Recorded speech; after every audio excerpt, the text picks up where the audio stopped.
to the Headley highlight shows Royal Corner. This week in the Royal Corner, Harry the Duke of Sussex returns to the UK for a week of engagements, including the WellChild Awards.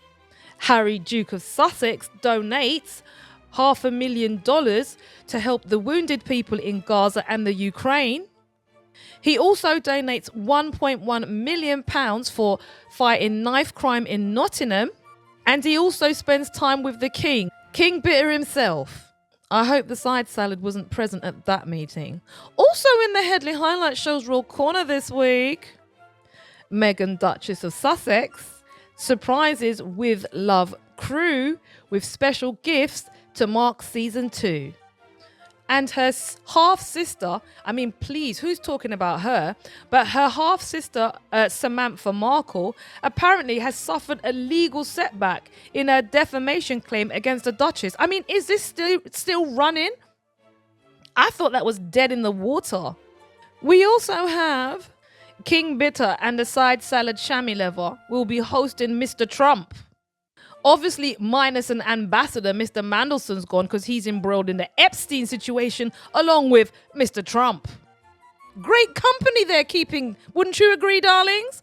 Also in the Headley highlight shows Royal Corner this week, Boo Boo Kitty Katie, the Doolittle Duchess, pays tributes to her children with her necklace, and this is newsworthy. Her and the Green-Eyed King in Waiting announced a public engagement together, the first in 7 weeks. Like I said, that marriage is done. And they're as busy as ever this week whilst Harry is over here, wouldn't you agree? They paid tribute to the late Queen. Boo Boo Kitty Katie was out on her jacks. Billy No Mates. And the Green-Eyed King marked World Suicide Prevention Day. We also have Sycophants of the Week. All this and more on the Headley highlight shows Royal Corner. Now, before I jump in, darlings, I have some fabulous news. I might as well, darlings. I have to give us all a round of applause. Yes, I've finally done it. I have reached 2,000 subscribers. Woo! Come on, D, get in there, girl. Woo, woo! Yes, people. I have reached 2,001 subscribers. I have broken through the second barrier of my ambition. The first was 100. Actually, it might be the fourth. The first was 100. The next was 500. Then 1,000. Then 1,500. And now 2,000 people. Keep it moving, people. I'm so grateful. Thank you so much to everyone who's been listening, liking, sharing, donating, commenting. It's an absolute joy. It's a pleasure to serve, darlings, and I'm so happy to be here and let you know this great news. So 2001, next goal 2,500 people. Actually, let's do it more realistically, 2,100. That's where I'm going to next, and then after that we keep climbing up. It's been fabulous. Thank you so much. Right, let's jump in, shall we, darlings? I forgot to tell you, there's a new facility on YouTube called Hyping. You can hype the video so it gets to more people, so please do that. And I also forgot to say, do make a donation, darlings. I'm very partial to 3 Wings and Chips, yes, and a Miranda, or a Bitcoin. Right. So my first story this week is about Harry, the Duke of Sussex, and the work that he's been doing with the WellChild Awards. He's been over here for a whole week, and he certainly crammed in a significant amount of things to do. Now, don't you think it's interesting that Boo Boo Kitty Katie, the Doolittle Duchess, and the Green-Eyed King in Waiting suddenly had so many things to do this week? Didn't you notice that, darlings? Yes, we'll touch on that a little later. Anyway, so this week, the Duke of Sussex was meeting children with serious health problems at the WellChild Charity Awards in London, and he returned to the UK for a series of engagements. So at the 20th Annual WellChild Award, Harry talked about showing the light when all too often darkness can consume us. In his speech, he reflected on 17 years as the charity's patron. Harry went on to say, 20 years of his involvement is a significant thing, and their involvement in the changing children's lives. Though looking through the room tonight, this is his speech. I think most of you are proof that WellChild just keeps getting stronger and stronger with age. For 2 decades, this event has shone a bright spotlight on the needs of children and young people living with complex medical conditions. But more than that, it has celebrated something far bigger: your courage, your resilience, and the extraordinary love of the families and carers who will never stop showing up. And you know what? That to me embodies the way Harry is. You know, I spoke about this a week ago and I talked about paper patronage. The work that the Sussexes do is not paper patronage. It's genuine and it's born out of a place of, I want to be impactful. My life needs to make a difference. And this is the reason why whenever I see Harry's, the Duke of Sussex involved in anything, it's something worthwhile. He was here for a whole week, and the amount of things he achieved in a week is so in contrast to what the Doolittle Duchess and the Green-Eyed King in Waiting achieve in a week. It's not even a fair comparison. You know when people call it a false equivalent? It's a false equivalent. The two things just cannot be in the same space in the same sentence. In addition to that, Harry found time to pay respects to his grandmother. He laid a wreath at her resting place, and that's the 3rd anniversary of her death. And all of a sudden, the Green-Eyed King and the Doolittle Duchess are doing the same. Why wasn't it on your itinerary in advance of that? You're just too full of fashion. The cosplay king and his king in waiting and his cosplay wife. Also this week, did you see how much money Harry donated to fight knife crime in Nottingham? £1.1 million. He donated that to children in need to support those particular important activities that are going on in that area. This week, the Duke of Sussex donated £1.1 million of his own personal money to the BBC charity Children in Need, specifically with the hope to address questions around knife crime in Nottingham. The Duke said, "Nottingham has my respect, it always has, my commitment, and it has a permanent place in my heart." He continued, "Violence impacting young people, particularly knife crime, continues to devastate lives, cut futures short, and leave families in grief. I've been committed to this work for over a decade, not just last week, not 10 seconds ago, not with, like I said, some bot generating a tweet or a piece of digital content. No, I have been committed to this work for over 10 years, and sadly, the urgency today is even greater than it was when I first began. We cannot and we must not look away." This is a person of conviction. The Green-Eyed King could do good to see whether he could even halfway emulate his brother. Harry also donated £500,000 to help the wounded children of Gaza and the Ukraine. His Archwell Foundation gave grants to the WHO for medical vaccinations to save children and to UK institutions working on prosthetics because, of course, he's got the Invictus Games where he is uplifting wounded service people so that they can have purposeful lives through the medium of sport, because that's the type of brother he is. He also met King Bitter. Yes, they had a meeting and nobody knew what the nature of that meeting was. But this is what I think. Harry is the embodiment of his mother. He's a person who forgives. He's a person who has a lot of generosity and gratitude. And I believe personally, I don't know, I wasn't there, but just from the nature of what I see and how he moves, I'm sure he's trying to do things because whether we like it or not, King Bitter is his dad, okay? And even though I rip the stripes off of his dad every week because he deserves it, it's still Harry's dad.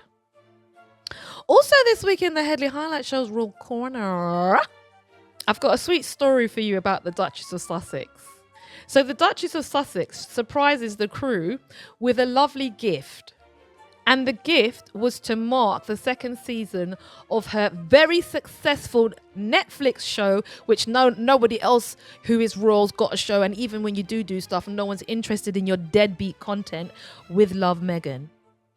So this story is coming from Marie Claire. The Duchess of Sussex has been front and centre this season, of course, because she's front and centre most seasons, with her popular show with Love Meghan, returning to Netflix for its 2nd instalment. The lifestyle show sees the mother of 2 sharing and hosting interior tips from her home. I don't know why this woman has to tell her home is in Montecito. I like to say, ooh, okay? I was kind of liking it, but now you might have just got my hackles up slightly. And featuring guest stars such as Sissy Teigen and Tans France. However, this week, the behind-the-scenes team made the headlines as they received the Duchess of Sussex's crew special gifts to mark the premiere of the second season. Everybody received a lovely gift, and it was the Palace Bakeware set. And I just thought that was a really nice way of appreciating people. And as you read down the article, Meghan brings stuff in for the staff. You know, she brought in ice cream and she just wants them to feel valuable and valued. And that's the difference between them and the Doolittle Duchess and the rest of that, you know, group of self-aggrandizing, free living, has-beens, hangers-on, leeches and bottom feeders, otherwise known as the royal family. Right. What's this I hear about her sister now? Let me just bring this story to you. So when I saw this story, I had to check the date, okay? But I should have known. I should have known because last week's contender for Sycophant of the Week, oh my God, I got it wrong again. Nika Shazraznahova. It's her again, darlings. Come in, Nika, darling. You are this week's contender for Sycophant of the Week. You must like it, Nika. I mean, this is your second week running, and last week nobody wanted any of that soggy pie you brought. Take a seat, Nika, darling. Take a seat. We're so glad to have you in this week's contender once again for Sycophant of the Week. So this story is from the New York Post. Get it right, Denise. This story is from the New York Post. And one of last week's winner of Sycophant of the Week, Nika Shazraznahova, has now written a story about Samantha Markle and her suffering a setback as judge casts doubt on the latest legal appeal. Now, sorry, as far as I'm concerned, wasn't she kicked into the long grass along with the Duchess's father, who was another person who sought the limelight desperately at his daughter's expense, along with this individual who they share some DNA together. But her sister, allegedly, this woman now is in the news again. And I'm thinking, what's this about? So Nika's given us this article and apparently it's breaking news. Let's go down and have a little look, shall we? Meghan Markle, obviously she's not having any respect for the Duchess, has received a major boost, really, in her ongoing legal dispute with her estranged half-sister Samantha Markle. Sorry, is this the Duchess who has had 2.1 million views on her Netflix program, With Love Meghan? She's suffered a setback. Why has she suffered a setback? You know, this article isn't even about the Duchess, but you have to send to her and have her in your mouth and on the tip of your ChatGPT prompt so that you actually have some article to write. The Duchess isn't interested in this stuff. This is just for you and the gallery and the gaggle of detractors. Oh, get back to it, Dee. Okay, so let's go back to it again. All right, so Meghan Markle, according to Nika from the New York Post, has received a major boost in her ongoing legal dispute with her estranged half-sister, Samantha Markle. Samantha, 60, had sued the Duchess in federal court in Florida for allegedly making demonstrably false and malicious statements, really. Her life experience doesn't make them false. If I experience something, it's the truth. So maybe you need to check yourself, Samantha, before you wreck yourself with your delusion that you're currently perpetrating against us and other people who have to endure these type of articles because of your shenanigans. I'll get back to it, Dee. So following a $75,000 suit dismissed by a federal judge last year. So if it was dismissed last year, Samantha, don't you think there's no mileage in it? Samantha again brought her libel case to the 11th Circuit Court of Appeals in Jacksonville Tuesday, where the case was handed to a panel of 3 judges. They clearly ain't got nothing better to do with their day than to entertain trivia. However, in a disappointing setback, as if it was going to go any other way, Samantha, this is just a way to maintain your relevance because, let's face it, nobody's hiring you right now. The judge cast major doubt on her appeal and pressed her lawyer, Mr. Tickin, on whether it addressed the original ruling by Judge Charlene Edwards Honeywell. So basically, this is what this is about. This is about Samantha Markle who has no discernible skills outside of being a copycat. Please look at me. I am her sister. I should have some relevance of some description, despite not doing anything of my own apart from bashing my sister in public, half sister in public. She has gone to the court to just keep this thing alive. It's like a hot air balloon, but there's no air in it, and it's flaccid and flat. And as a consequence, you're wasting the court's time. I don't even know why they even entertain this. You should have been thrown out for, gerrymandering, which doesn't appear. It's not relevant at that point. But the point is, you're wasting the time of the court, man. Isn't there more important things that those judges need to adjudicate over other than foolishness that you're bringing? Apparently, Samantha's legal team, what is it, a pro bono case, yeah? Apparently, they argued about the cumulative effects that the remarks had made and it amounted to defamation by implication, and it had damaged her reputation. What reputation do you have? I mean, I don't know how things are moving in your local community and how you're viewed there, but, generally in the wider public, you're seen as a nuisance. What are those things? Like a mosquito, something that you need to flick off because you're just an irritant. And the mere fact that Nika has written several paragraphs about this and also got 71 comments tells you that she is, as far as I'm concerned, part of the machine of the bitterati. And for that, she gets Sycophant of the Week. She gets it twice in a row, and she thoroughly deserves it. Take a seat, Nika. Thank you so much for your putrid article about absolutely nothing that, once again, I said, is probably buying the peroxide that's dyeing your hair very poorly. We don't want to hear anything from you again. Thank you and good night. Gosh, the time is moving on. Hurry up, Denise! Right.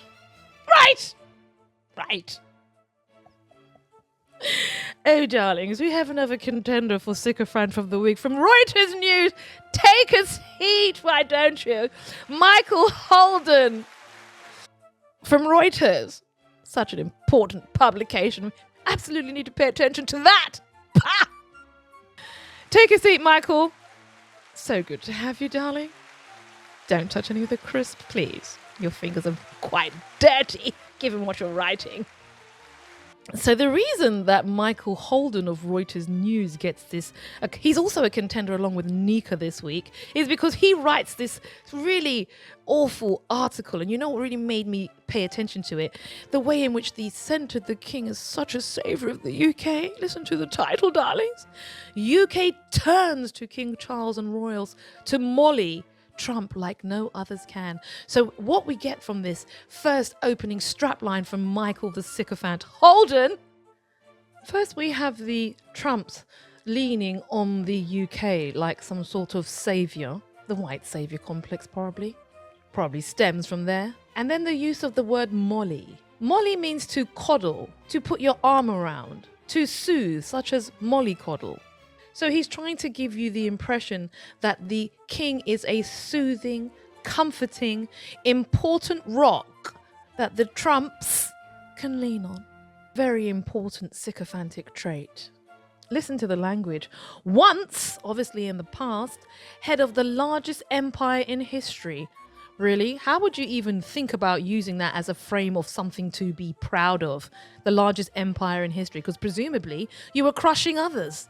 And you certainly didn't talk about what happens with empire, which is usually the whole-scale eradication of communities, resources, culture, and their history, and also their economies. But no, that's not going to feature in your article, is it, Michael? You don't have any critical thinking skills. He then goes on to say, is there any leader anywhere in the world who has quite the same attraction to Donald Trump? How do you know what Mr. Trump's attracted to? And what type of leaders he likes to spend time with? You're giving yourself liberty there, isn't it, Michael? And that's because you're a total sycophant. You're pro-monarchy. You're anti-real history. And of course, the counter voices are never going to feature in your article, are they, darling? No. And so here we have the nub of it. He says back in February, the British Prime Minister, Keir Starmer, the Granny Harmer, sought to win the approval of the president after his return to office and keep him on side over the war in Ukraine and possible trade tariffs, which actually turned into very much trade tariffs. And it was to the royals Keir turned. Here he's centering the monarchy once again. And in a way, they are here for the national interest. Well, that's the subtext. And obviously, clearly, we can't negotiate without the presence of King Bitter and the side salad Shamilever. And he just uses open flattery to talk about the visit.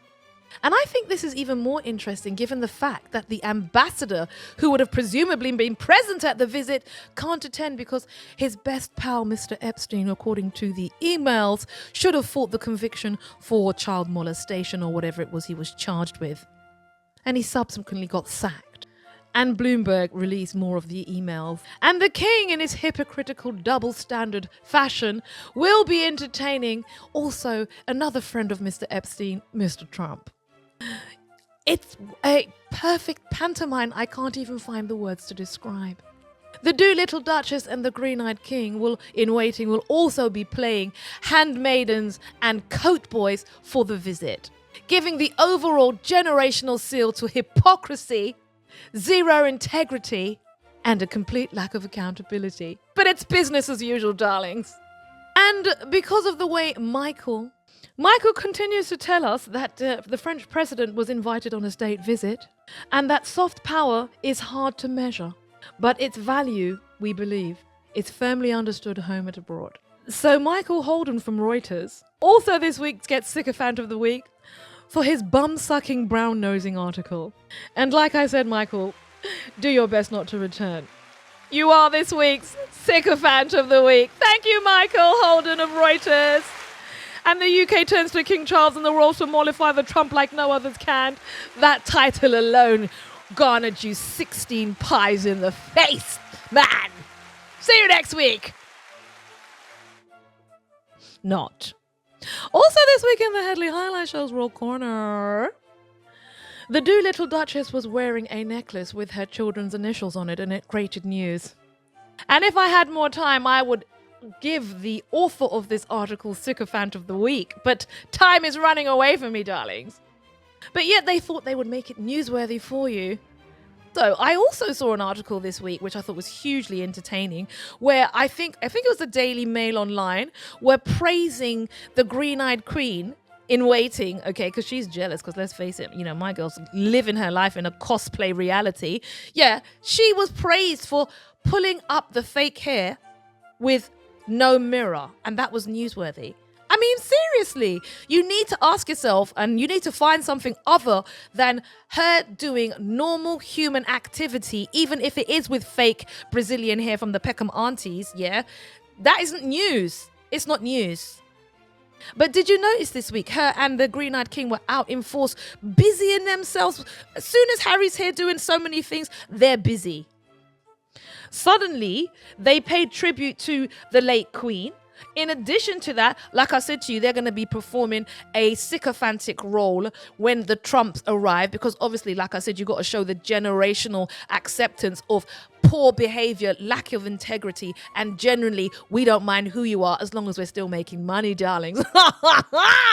Yeah, so they're going to be doing that. Then the Green-Eyed King went to World Suicide Prevention Day, and he was doing mental health work. Since when are you doing that? Since Harry is doing what they're doing and Archibald does what they do. And of course, you have to be the follow fashion in waiting because, like I said, you're just jealous with your green-eyed self. Yeah. Then, they're apparently going to have a joint engagement. Yes, darlings.